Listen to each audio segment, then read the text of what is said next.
이 시간 함께 보실 하나님의 말씀은 고린도후서 6장 1절에서 10절 말씀입니다.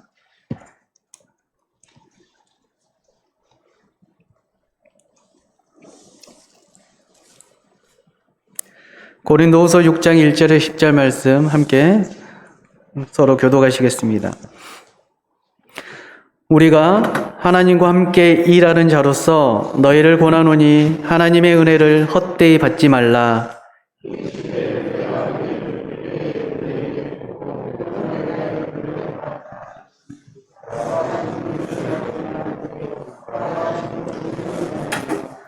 우리가 이 직분이 비방을 받지 않게 하려고 무엇에든지 아무에게도 거리끼지 않게 하고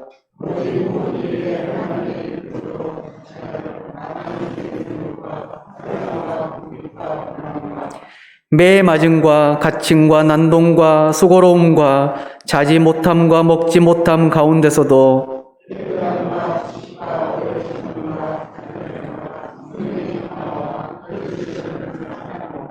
진리의 말씀과 하나님의 능력으로 의의 무게를 좌우에 가지고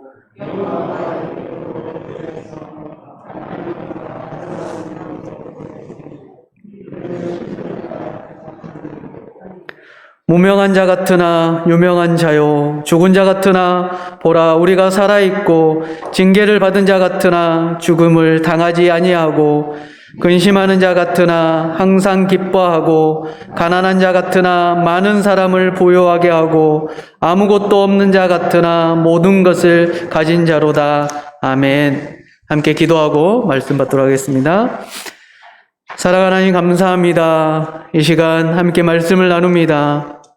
이 말씀을 선포할 때 종의 입술을 통하여서 하나님의 말씀이 잘 대언될 수 있는 시간이 되게 하여 주시옵소서. 전하는 자나 듣는 자에게 특별하게 성령 충만을 허락하여 주시고 말씀을 통하여서 우리가 우리 삶을 되돌아보며 또 우리 삶을 개갈 때 하나님 선하게 인도하여 주시옵소서. 감사드리며 예수님의 이름으로 기도드립니다. 아멘. 한 해를 마무리해가는 12월입니다. 그리고 또 한 해를 계획해가는 시간이기도 합니다. 2021년 1월부터 우리나라에 유행이 됐던 신조어가 있습니다. 영끌이라는 단어입니다. 우리 성도님들도 이 영끌이라는 단어를 많이 들어보셨을 겁니다. 원래 처음에 영끌이라는 의미는 다른 의미가 있었지만 부동산과 또 주식, 코인 시장이 활발하게 성장하면서 영끌이라는 단어가 계속적으로 붐을 일으켰습니다. 영혼까지 끌어모아서 집을 구한다. 모든 영혼까지 끌어서 주식에 투자한다. 영혼까지 끌어서 코인을 구입한다라는 대한민국의 2021년 영끌이라는 단어는 계속적으로 진행이 되었습니다. 저의 고민이기도 하고 친구의 고민이기도 한 것이 하나 있습니다. 시골 어릴 때부터 함께 자랐던 친구가 있습니다. 저는 완도 섬에서 자랐기 때문에 도시와 다르게 동네라는 것이 굉장히 강합니다. 지금도 이 동네 친구들은 지금도 1년에 4차례씩 꼬박꼬박 만나고 있습니다. 저희 동네에는 13명의 남자친구가 있습니다. 그래서 1년에 4번 이 남자친구들과 모임을 갔는데 어릴 때는 다 교회를 다녔습니다. 지금도 주일학교 때 사진을 보면 이 13명의 친구가 함께 사진을 찍은 사진이 있습니다. 그런데 세월이 지나고 어느 순간 장성하면서 13명의 친구 중에 저와 한 친구만 여전히 신앙생활을 하고 있습니다. 그런데 친구와 고민을 나누는 중에 친구의 고민이 이거였습니다. 어린 시절부터 함께 지냈던 친구들, 이 그룹들이 항상 움직이지만 나름대로 하나님 앞에서 최선으로 살아간다고 자부하는 친구에게 늘 삶이 형통하지 않은 것을 볼 때가 참 많습니다. 그런데 반대로 어릴 때 잠깐 신앙생활하고 어느 순간 하나님 없다라고 하나님 없이 살아가는 11명의 친구들은 나름대로 세상의 기준으로 보면 참 잘 살아가게 보일 때가 참 많습니다. 오히려 경제적으로나 또 여러모로 세상 말로 잘 풀리게 보일 때가 참 많습니다. 친구는 참 아이러니하다라고 늘 말을 할 때가 있습니다. 늘 가깝게 지내는 친구들이 하나님 없이도 너무나도 잘 사는 모습 속에서 오히려 이 친구들에게 언젠가는 다시 한번 복음이 들어가서 예수 그리스도를 통하여서 이들의 천국의 소망을 가지고 천국의 백성이 되기를 원하는데, 오히려 하나님을 믿고 있는, 예수님을 나의 구주 나의 하나님으로 고백하는 저와 한 명의 친구는 여전히 친구들이 볼 때는 오히려 예수 믿는 사람들이 세상적 기준 가운데 더 못 살고 있다라고 판단하고 있다는 것입니다. 오히려 예수님을 모르는 친구들에게 전도하기가 오히려 어렵다라고 느낄 때가 참 많습니다. 그러나 이것은 세상의 기준이지 하나님이 우리에게 주시는 성경적 기준은 분명히 아닙니다. 지금의 시대를 결핍의 시대라고 말을 합니다. 저는 이제 40대이기 때문에 딱 중반이죠. 40대 중반의 나이를 살아가고 있는데, 저는 이제 제가 주변의 사람들하고 이야기를 하면서 어떤 이야기를 했냐면, 저는 대학 1학년 때 피자를 처음 먹어봤다고. 당연히 시골에는 피자가 없었습니다. 좀 창피하지만 짜장면을 대학교 1학년 때 처음 먹어봤습니다. 졸업식 때 안 먹어봤어? 저희 섬에는 짜장면 가게가 없었습니다. 그래서 짜장면을 먹을 기회조차 없었던 거죠. 뭐든지 강주로 올라가서 처음으로 해봤던 그 경험들이 참 많습니다. 그런데 늘 풍족했던 것을 알고 있지만 여전히 결핍이라는 단어를 빼놓을 수는 없죠. 그런데 현 시대를 살아가는 결핍이 없는 시대를 결핍이라고 말합니다. 모든 사람에게 결핍이 없을 정도로 모든 것이 풍족합니다. 예를 들어 요즘에는 사실은 장난감 하나만 가지고도 사실 넘쳐나는 건 사실입니다. 저희가 이제 이번 주가 크리스마스여서 유초등부 선물을 고르는데요. 사실은 무엇을 줘야 될지 참 고민이 많습니다. 무엇을 줘도 사실은 우리 유초등부 친구들은 만족하기가 쉽지가 않습니다. 이미 교회에서 준비하려고 하는 선물들은 다 집에 가지고 있습니다. 그래서 이번엔 특별하게 아이들에게 크리스마스 선물과 지금까지 아이들이 9월 달부터 해온 달란트를 합쳐서 친구들에게 직접 선물을 고르라고 했습니다. 그 금액들을 알려주고 너가 정말 받고 싶은 선물을 선택을 하면 교회에서 준비를 해서 그걸 크리스마스 때 선물로 나누겠다고 했습니다. 유초등 친구들이 그랬더니 다 선택을 했습니다. 직접 본인이 원하는 걸 선택을 했습니다. 근데 모든 것이 결핍이 없는 시대에 살고 있습니다. 그 결핍이 없는 시대가 바로 결핍이 되어버렸습니다. 너무나도 풍성하기에, 너무나도 부족함이 없기에 모든 것을 다 가져버렸기 때문에 이제는 그것이 결핍이 되어버렸습니다. 복음도 마찬가지입니다. 요즘에는 스마트폰 하나만 있어도 모든 것을 사실은 심심하지 않을 정도로 할 수가 있습니다.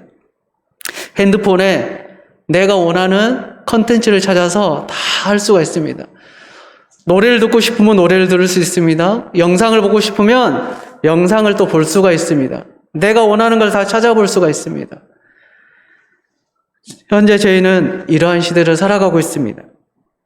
사도 바울은 본문 6장을 통하여서 사도 바울이 하나님의 자녀로서 경험한 고난과 시련, 이런 문제들을 본문을 통해서 나누고 있습니다. 사도 바울은 역설적 진리라고 말하는 이 부분 속에서 복음의 전도자가 바로 죽음이 곧 삶이고 힘듦이 곧 기쁨이고 모든 것이 어려움이 기쁨이 온천이 된다라고 사도 바울은 말씀하고 있습니다. 우리는 하나님의 자녀로서 모든 것을 가진 자의 삶을 살아가고 싶어 합니다. 우리는 하나님의 자녀로서 모든 것을 가진 자가 어떤 삶인지를 우리는 본문을 통해서 다시 한번 배워나가야 됩니다. 그러하게 우리는 하나님의 자녀로서 모든 것을 가진 자의 삶을 살아가기 위해서 우리는 어떠한 신앙자세로 살아가야 하는지 우리는 본문을 통해서 함께 볼 수 있습니다. 바로 첫 번째로 하나님께서 우리와 항상 함께 하신다는 사실을 우리는 확신하고 살아갈 때 모든 것을 가진 자의 삶을 살아갈 수가 있습니다. 본문 1절입니다. 우리가 하나님과 함께 일하는 자로서 너희를 권하노니 하나님의 은혜를 헛되이 받지 말라. 아멘. 사도 바울은 당당하게 하나님 일을 감당할 수 있었던 것은 하나님께서 나와 함께 하신다는 것을 믿었기 때문입니다. 구약에 수많은 사람들이 나옵니다. 구약에 모세도 그랬고 다윗도 그랬고 수많은 선지자들이 하나님과 함께 하신다는 것을 믿었기에 광야에서 또 애굽에서 블레셋에서 당당하게 맞서 싸울 수 있었습니다. 하나님의 자녀, 하나님의 성도는 임마누엘 되신 주님께서 세상 끝날까지 항상 나와 함께 하신다는 사실을 우리는 확신하며 살아가야 합니다. 하나님은 여전히 우리와 함께 하십니다. 하나님은 우리에게 하나님이 주실 은혜를 여전히 흘러보내십니다. 하나님은 하나님의 은혜를 헛되이 받지 말라라고 사도 바울은 본문의 말씀을 통해서 고백합니다. 하나님 우리에게 수많은 은혜를 주셨습니다. 그런데 그 은혜가 너무나도 풍성하다 보니 또 은혜를 계속 받다 보니 때로는 무뎌질 때가 참 많습니다. 때로는 우리에게 결핍이 필요한데 늘 부족함 없이 채워짐으로 인해서 결핍을 찾아볼 수 없을 때가 참 많죠. 하나님의 은혜를 헛되이 받지 말라. 하나님의 은혜를 소홀히 여기지 말라라고 해석할 수도 있습니다. 하나님이 내게 베풀어 주시는 그 모든 것들을 소홀하게 여기지 않고 하나님이 주시는 매 순간순간의 은혜를 하나님이 내게 부어주신 그 은혜를 소홀히 여기지 않으므로 잘 간직하고 하나님 은혜를 가지고 살아가는 성도, 그 하나님의 은혜로 하루하루 삶을 풍성하게 살아가는 하나님의 자녀가 되는 것, 바로 그것이 하나님께서 하나님의 안에서 모든 것을 가진 자가 되는 삶을 산다는 것입니다. 우리는 하나님의 자녀로 모든 것을 가진 자의 삶을 살아가기 위해서 노력합니다. 그럼 어떤 신앙 자세로 동일하게 살아가야 합니까? 두 번째는 직책과 사명이 있다는 사실입니다. 본문 3절을 보시겠습니다. 우리가 이 직분이 비방을 받지 않게 하려고 무엇에든지 아무에게도 꺼리끼지 않게 하고. 아멘. 사도행전 20장 24절 말씀을 통하여서 사도 바울은 나의 달려갈 길과 주 예수께 받은 사명 곧 하나님의 은혜의 복음을 증거하는 일에 마치라면은 나의 생명을 조금도 귀한 것으로 여기지 아니하노라라고 고백했습니다. 하나님의 자녀, 하나님의 성도에게는 분명 하나님의 자녀라는 직책이 있습니다. 하나님 우리를 부르실 때 하나님의 자녀로 분명하게 영원한 생명을 얻는 자로 불러주셨습니다. 우리는 하나님의 자녀라는 직책이 분명하게 있습니다. 사도 바울은 본문의 말씀을 통하여서 때론 우리가 교회의 구성원으로 장로로, 권사로, 집사로 다양한 하나님의 직능으로 하나님 앞에 서게 됨을 말씀하고 있습니다. 그리스도의 삶은 많은 사람들에게 영향력을 가지는 것이 사실입니다. 그리스도의 삶이 끼치는 영향력은 참 많습니다. 하나님은 우리를 분명히 하나님의 자녀로 부르셨고 하나님의 소명을 따라 우리는 살아가게 되어 있습니다. 천국에서 해같이 빛나리라는 찬양이 있습니다.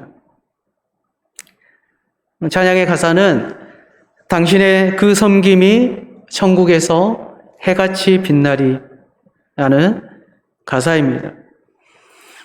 성도의 삶, 성도의 직분, 첫 번째로 성도는 섬기는 사람입니다. 세상을 섬깁니다. 내가 속해 있는 곳을 섬기는 것이 바로 성도의 삶이 되는 것입니다. 하나님은 하나님의 자녀, 이 직책과 사명을 우리에게 주실 때 하나님이 부르신 곳에서 섬기는 자로 살게 하기 위해서 우리를 불러주셨습니다. 우리는 교회 인원으로 교회를 섬길 수가 있습니다. 직장에서, 가정에서 섬기는 자로 살아갈 수가 있습니다. 양아진 선교사 묘역이 있습니다. 서울 양아진에 가면 선교사 묘역이 있는데요. 또 가까이 저 양림동의 호남신학대학교에 가면 선교사 묘지가 있습니다. 또 지리산에 가면 왕시리봉이라고 있는데요. 거기에 또 선교사들의 쉼터가 있었습니다. 풍토병을 피해서 해발 1000m 고지에 올라갔을 때 풍토병이 생기지 않기 때문에 지리산 노고단과 왕시리봉에 그 선교사 쉼터가 있었는데요. 수많은 선교사님들이 이 땅에 오셔서 이름도 없이 빛도 없이 하나님의 부르심을 받았습니다. 우리가 아는 것처럼 토마스 선교사님은 대동강에서 아예 이 땅을 받지도 못한 상태에서 피를 흘리셨습니다. 여수의 손장호 목사님, 또 주길조 목사, 수많은 선배 목사님들, 신앙의 선배들이 순교함으로 하나님의 선택하신 이 나라를 섬기고 또 복음을 전파했다는 사실입니다. 사도 바울은 이 사도직을 수행하기 위해 수고와 고난이 분명하게 있다라고 말합니다. 그리고 이 사도직을 수행하기 위해 수고와 고난을 감내해냈다라고 말하고 있습니다. 사도 바울은 비방을 받지 않기 위해서 노력하였다라고 성경은 말씀하고 있습니다. 사도 바울은 사람들에게 거리끼지 않게 노력하였다라고 말하고 있습니다. 거리끼지 않게라는 말을 해석을 하면 다른 사람들을 실족하지 않게 했다라는 것입니다.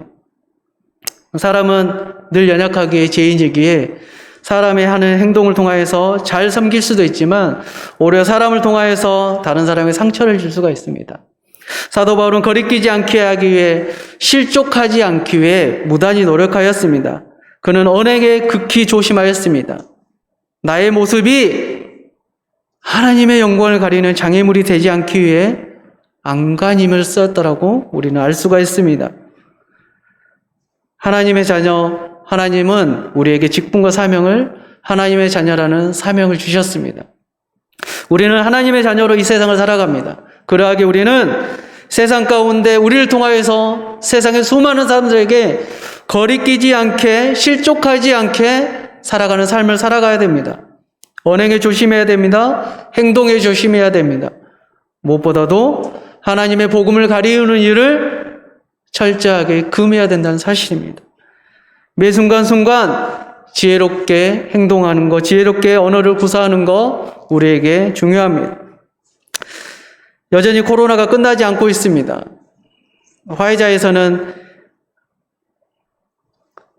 2026년까지 코로나가 갈 거라고 또 이번에 발표를 했었습니다.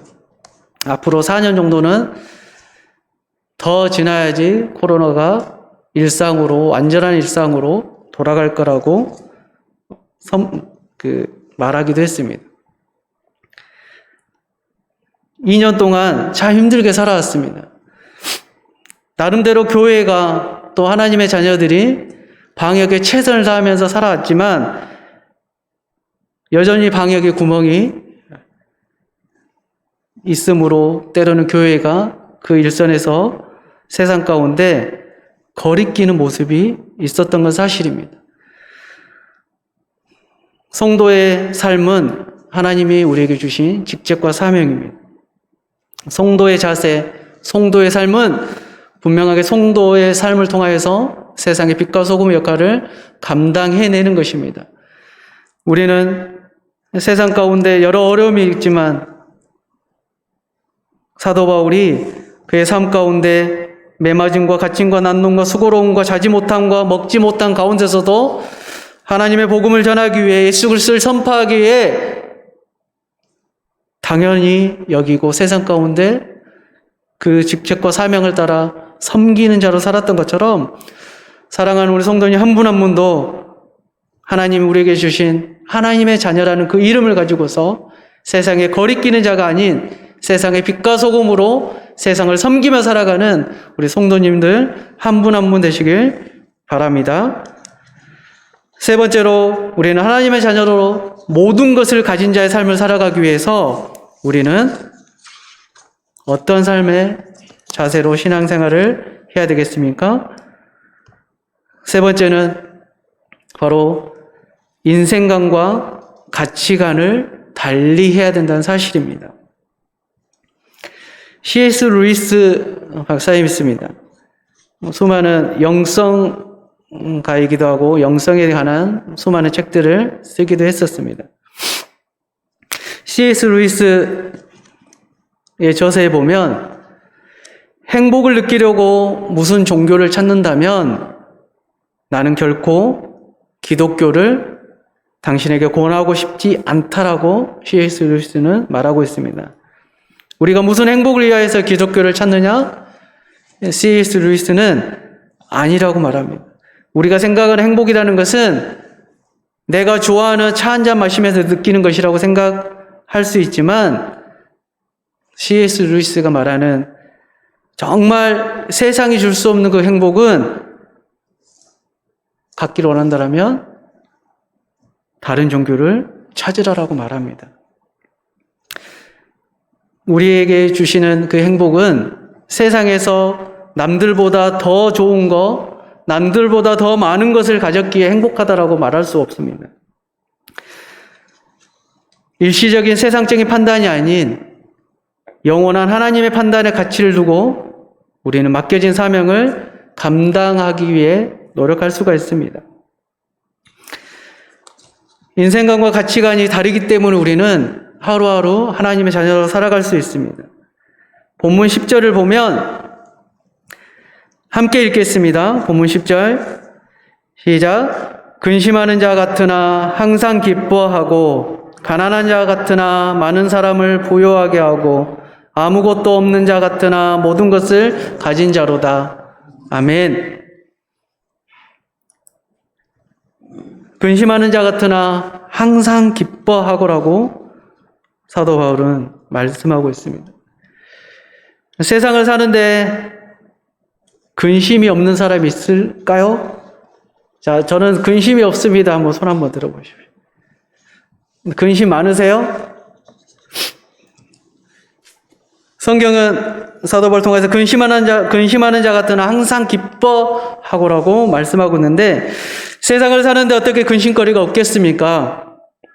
근심을 안 하는 것이 신앙생활이 아니고 근심을 하면서도 하나님을 믿는 것이 신앙생활이라는 것입니다. 내 안에 여전히 근심이 있습니다. 근심할 것이 많습니다. 근심할 것이 너무나 많죠. 근심할 것이 많고 또 근심되는 것들이 많고 겉으로 보면 이 근심을 끌어안고 사는 것 같지만 그럼에도 불구하고 그 근심 가운데서 항상 기뻐하는 행복을 누리는 것이 바로 하나님의 자녀의 모습이라는 사실입니다. 세상 사람들은 근심이 있으면 그 근심을 해결하기 위해서 세상의 방법으로 풀지만 하나님의 자녀는 여전히 근심을 가지고 살고 있지만 그 근심을 끌어안고 살고 있지만 그 안에서 하나님이 주시는 기쁨을 누리는 것이 바로 하나님의 자녀의 모습이라는 사실입니다.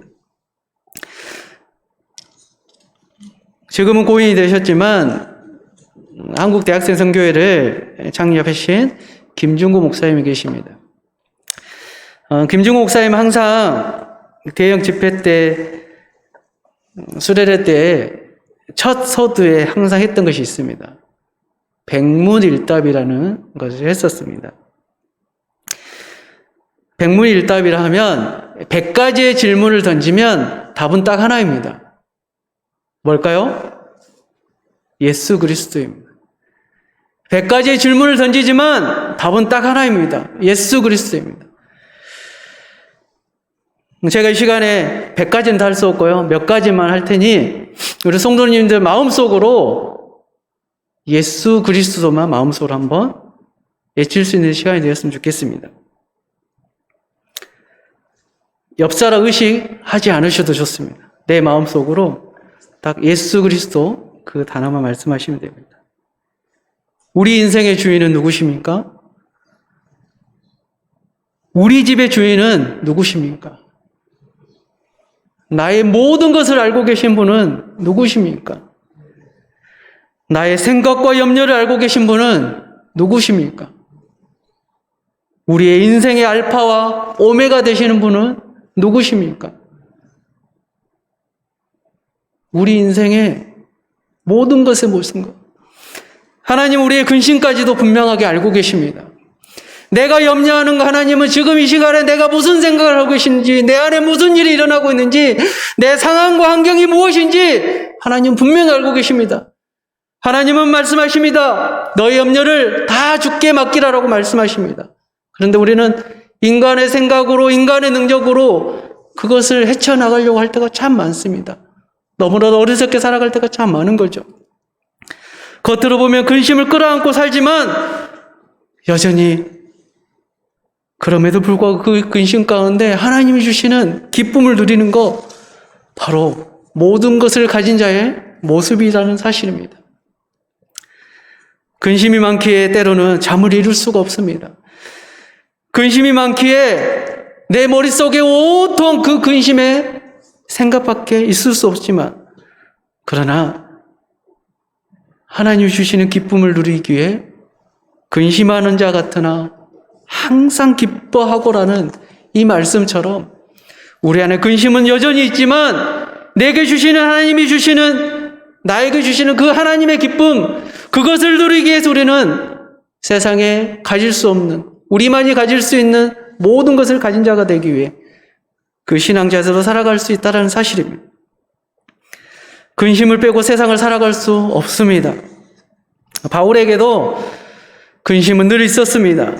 에바브로 디도가 감옥에서 병들었을 때 사도 바울은 근심했었습니다. 선교를 할 때 때로는 물질이 부족해서 근심이 있었습니다. 우리는 여전히 근심하는 삶을 삽니다.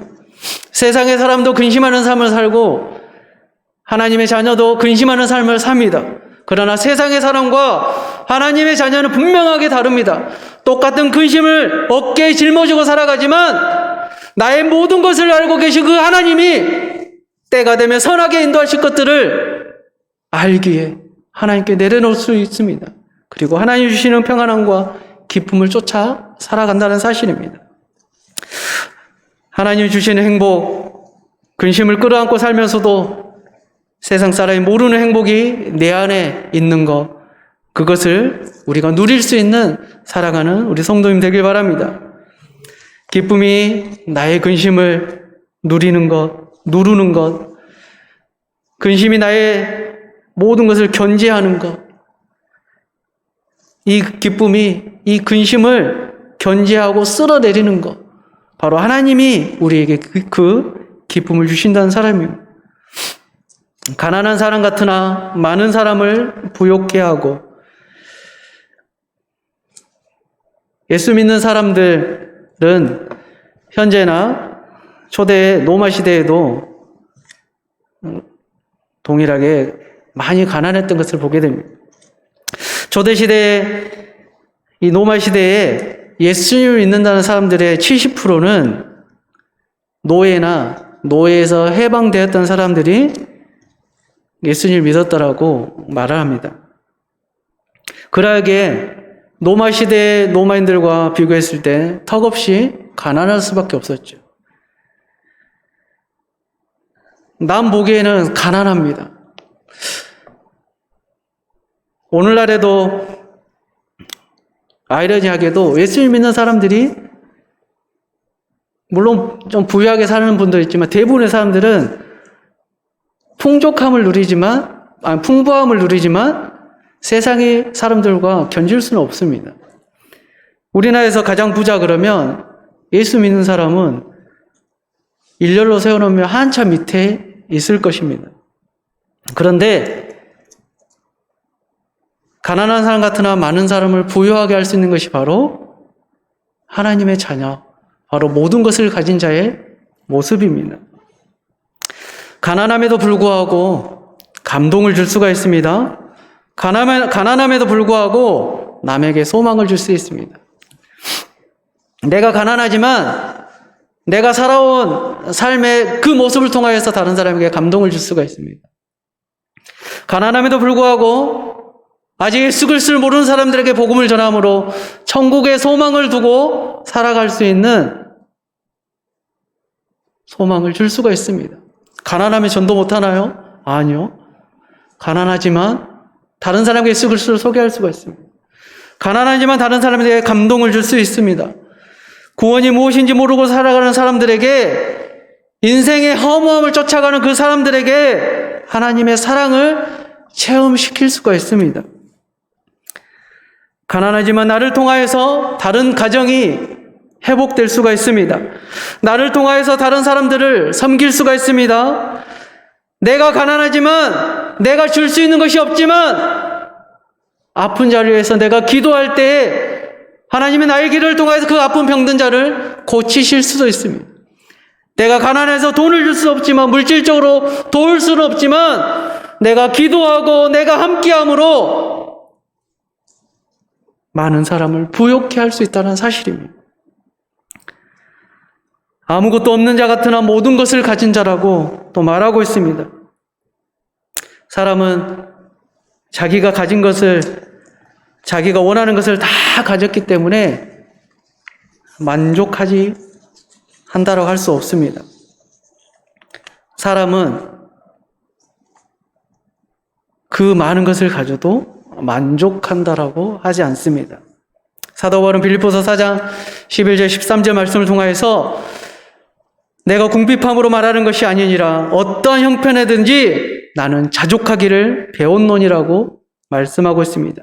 나는 비천에 처할 줄도 알고 풍부에 처할 줄도 알아. 모든 일, 곧 배부름과 배고픔과 풍부와 궁핍에도 처할 줄 아는 일체의 비결을 배웠노라. 내게 능력 주시는 자 안에서 내가 모든 것을 할 수 있느니라고 고백을 합니다. 내가 궁핍함으로 말하는 것이 아니라 어떤 형편에든지 나는 자족하기를 배웠노라. 아무것도 없는 자 같습니다. 그러나 오히려 모든 것을 가진 자라고 고백합니다. 오늘 본문 가운데 사도 바울은 여전히 많은 어려움들에 직면해 있습니다. 그럼에도 불구하고 하나님 앞에서 10절의 말씀을 통하여서 고백을 합니다. 근심하는 자 같으나 항상 기뻐하고 가난한 자 같으나 많은 사람을 부유하게 하고 아무것도 없는 자 같으나 모든 것을 가진 자로다.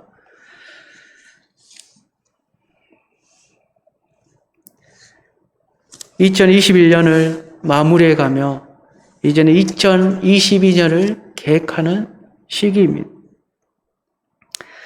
하나님 우리를 하나님의 자녀로 부르셨고 하나님의 부르심 가운데 우리는 이곳에 있습니다. 하나님 우리에게 천국의 소망을 두고 살아가게 하십니다. 많은 사람들을 만나는 가운데 공통적인 것이 하나 있습니다. 제가 느끼는 공통적인 건데요. 돈이 많든 적든 다 누구나 물어보면 항상 돈 없다는 것은 항상 공통적인 것 같습니다. 분명히 돈이 있게 보이는데도 항상 돈이 모자란다, 돈이 없다라고 말합니다. 참 아이러니합니다. 그래서 예전에 있다 시리즈, 없다 시리즈가 있었는데요. 제가 한번 우리 성도님 한번 보면서 내 나이 때 뭐가 없는지, 그런데 다시 있다 시리즈가 있거든요. 한번 우리가 PPT를 보면서 자, 이미 많이 보셨을 겁니다. 자, 10대는 뭐가 없습니까? 철이 없습니다.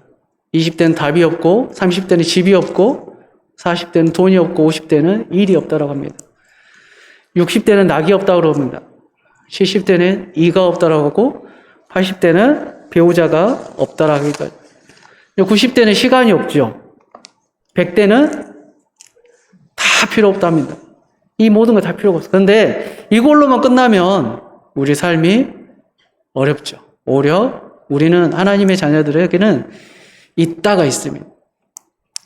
있다를 한번 보겠습니다. 하나님의 자녀에게는 10대는 끼가 있습니다. 20대에는 젊음이 있습니다. 30대가 되면 짝이 있습니다. 40대가 되면 폼이 있습니다. 50대가 되면 멋이 있습니다. 우리 성도님들 지금 이 나이대 다 멋을 갖고 계시나요? 60대는 가족이 있습니다. 70대는 쉼이 있습니다. 80대에는 추억이 있습니다. 90대에는 뭐가 있어요? 소망이 있습니다. 그리고 100대에는 천국이 있다는 사실입니다. 세상에 다 없는 것 같지만 우리에게 분명하게 있는 것이 있습니다. 우리는 하나님의 자녀로 사도 바울이 고백했던 것처럼 아무것도 없는 자 같으나 모든 것을 가진 자가 될 수가 있습니다. 왜요? 우리는 예수 그리스도 안에 있기 때문입니다. 예수님은 우리의 모든 것을 여전히 알고 계시고 우리의 삶을 인도하고 계십니다. 예수님은 우리를 통하여서 세상 가운데 빛과 소금의 역할을 감당하는 것뿐만 아니라 세상 가운데 하나님의 자녀로 풍성함을 누리게 살기를 원하시다는 사실입니다. 우리는 2022년을 계획하는 가운데 하나님의 자녀로 복음을 전하는 자로 살아갈 수 있는 우리 사랑하는 성도님 한 분 한 분 되길 바랍니다. 순전한 신앙을 가진 신앙인과 가짜 종교인의 차이라는 글이 있습니다.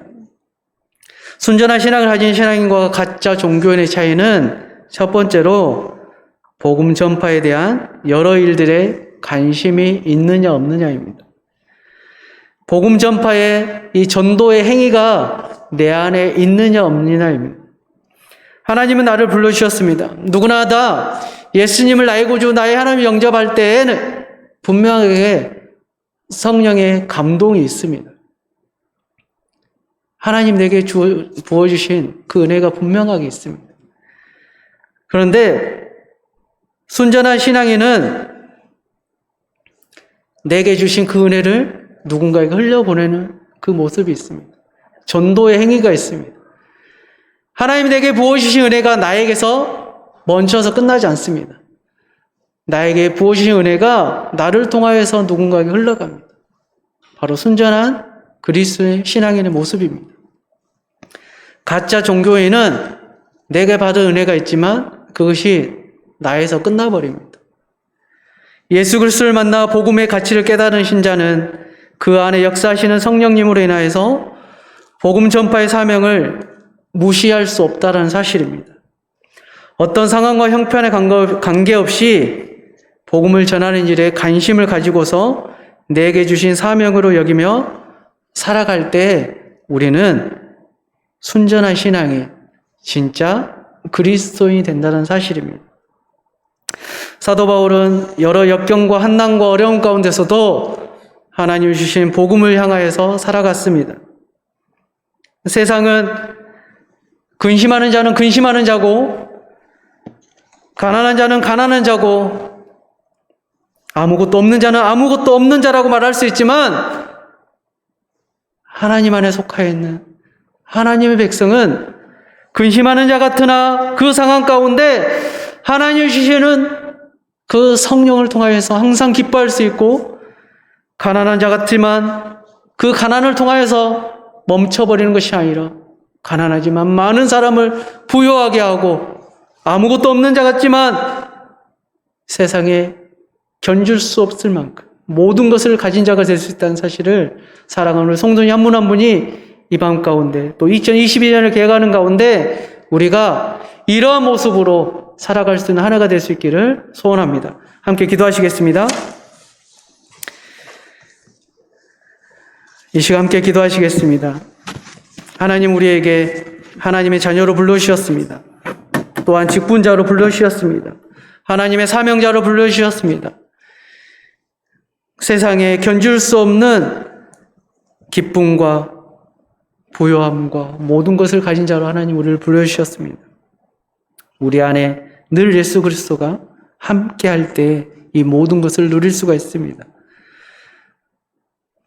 우리를 통하여서 세상의 사람들에게 기쁨이 전달되길 바랍니다. 우리를 통하여서 세상의 사람들에게 부요함이 전달되길 바랍니다. 우리를 통하여서 세상의 모든 사람들에게 하나님이 주시는 예수 그리스도의 그 십자가의 사랑이 전달되는 그 기쁨이 우리들 안에 있길 바랍니다. 이 시간 이것을 가지고 함께 기도하시겠습니다. 함께 기도합니다.